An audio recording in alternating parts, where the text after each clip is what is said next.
So now let's see how we can work around and replace out footers inside of Adobe Premiere Elements. So here you can see that I have this clip right here, and in order to replace out this footers, first of all, you need to select out this clip. Then you need to go around under the clip menu right here, and then over here you can see that replace footers is an option. If I were to go around over here onto a clip right here, you need to go around and select out the project asset, then the replace footers is active.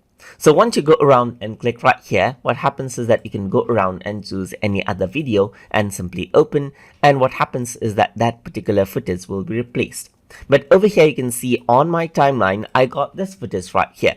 So if I were to go around under clip and replace footers right here just like this, then I can select around another video and press open, and what happens is that the footers will be replaced right here just like this as well. And now you can see even on the timeline right here, the footers has been replaced right here.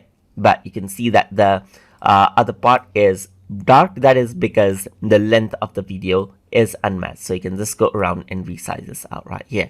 So that is how you can go around and utilize the replace footers effect inside of Adobe Premiere Elements to simply replace out the footers that you want.